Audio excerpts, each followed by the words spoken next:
it's great you're talking about giving back and kind of, you're using what you learned forward. But, we've had friendly relationships, obviously, with Kevin Thorne, Kevin Fertig. We were very friendly with Justin Credible, PJ, and we've even interviewed AJ Styles. And it's funny, they all say the same thing about you. You're almost like the godfather figure, a guy that they go to for advice and kind of like, hey, what should I do here? And a lot of them mention psychology. They go to you for psychology. So what is it like being in kind of like the godfather role? Honored that guys say that, but I'm for Kevin and for Justin Credible, I did have a big hand in their careers. AJ was always, and I hate to use the term phenomenal, but when AJ, he is amazing. And I remember when I went to TNA, he was probably one of the first wrestlers that I was only nervous wrestling for two wrestlers. One was The Undertaker, the other one was AJ Styles, because I knew just how great he was.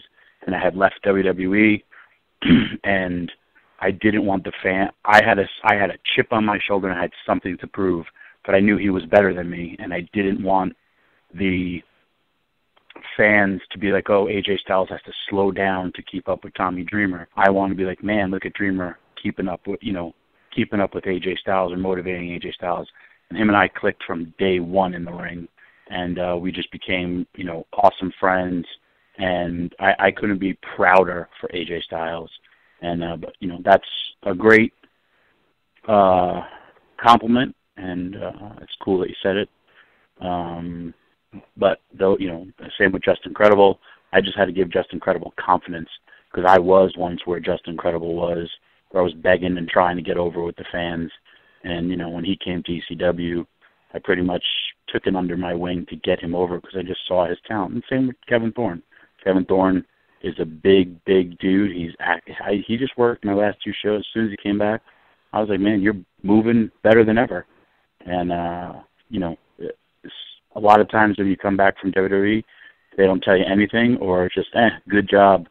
That you don't need just that good job. You need that it's positive reinforcement. Or if you do something wrong, we're grown men. You don't need to yell at people or chastise people. It's I look again, everything from a sports mentality. If I'm a coach, I hand you the ball, you score a touchdown, I love you. You fumble, I don't love you, but I won't fire you. I will continue to give you opportunities until you fumble all the time. And it's like, listen, bro, I got to replace you, or I got to trade you. But, you stick with your guys because they're your guys. Absolutely, definitely. Well said. And it's great with AJ because everyone thought of him as, he's working fast, he works too fast. And then it seems like, he started working with you and he really started focusing on selling and kind of the storytelling aspect. Like, obviously he's always a great athlete.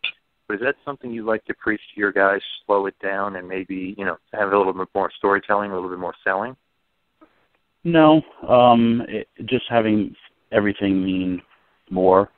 And, I don't think I helped AJ as much, again, this is the first time I'm hearing this, and I think it's awesome, but, AJ always had it, and you're only as good as your opponents, and he made me the best ever, but just a little simple storytelling and little things that, he and I did in a short period of time was just amazing. And he's one of those guys that he goes out there and throws a perfect game every time he performs. And, it's awesome. You look at him, he could tear it down with Dean Ambrose. He can show the frustration when he loses to James Ellsworth. He, again, I hate to say it, but he's phenomenal. He's one of the best, and I love his success, love him as a person, and love watching him work. I'm a big fan of his work. Everything he does is great, and there's no wasted motion. He's definitely unbelievable, great talent. But if I could just rewind it a little bit back, because we were talking about ECW, and we're talking a little bit about Heyman and your days there. What was it like when you first started there? Because I always thought this was funny. You had like a pretty boy gimmick. So what was it like transitioning in front of that crowd to becoming, the Tommy Dreamer we all know and love now, but from the pretty boy to the heart and soul of ECW? It wasn't a pretty boy gimmick. It was true. I was handsome, damn it. It was funny just because, it was the 90s, and I thought that's what I had to become to make it. And Paul Heyman helped me out a lot. Taz helped me out a lot. The caning thing was, we just kind of fell into it because that was a real deal that happened with a kid in Singapore who was going to get caned, and it became national news. So Paul was like, loser of the match gets caned.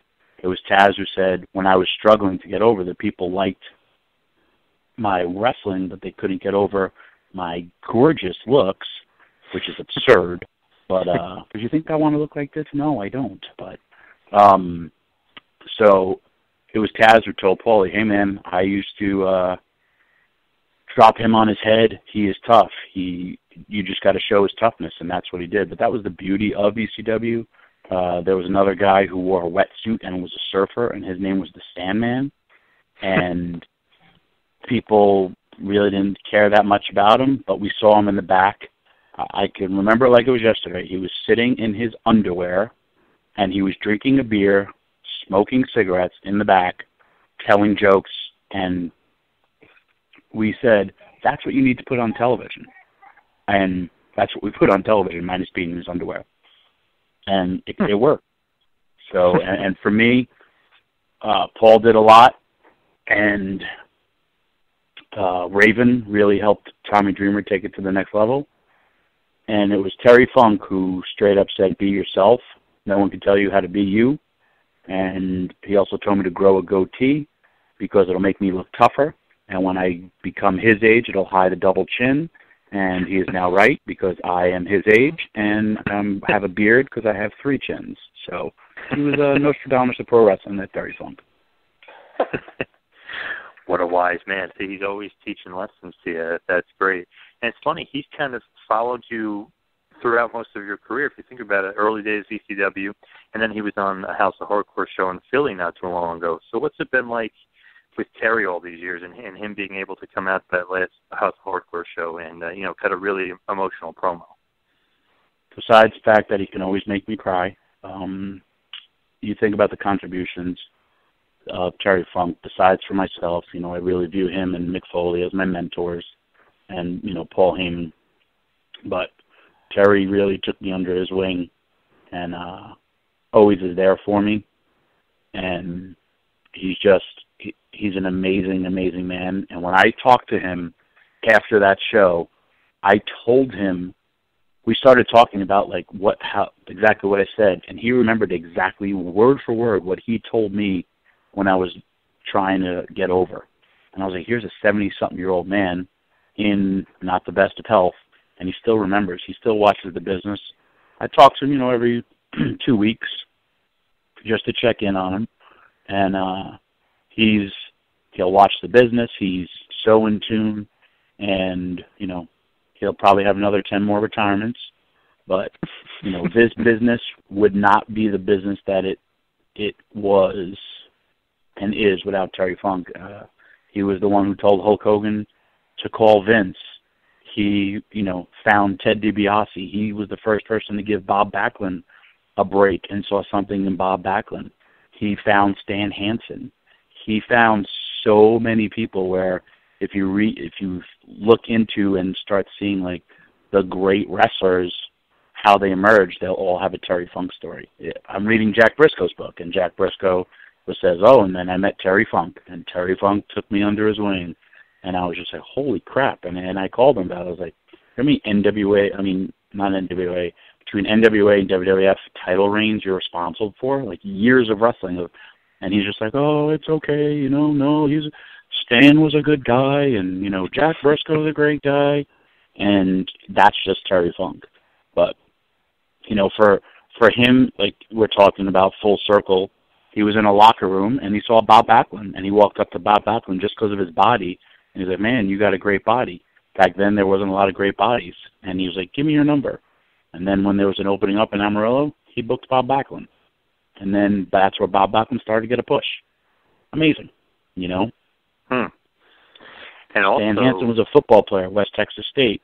He helped train him, blah, blah, blah, helped give him a little bit of spots, told him what to do here and there, and that's Stan Hansen. Same with Ted DiBiase. So it's just really, really cool for him to always be there for me.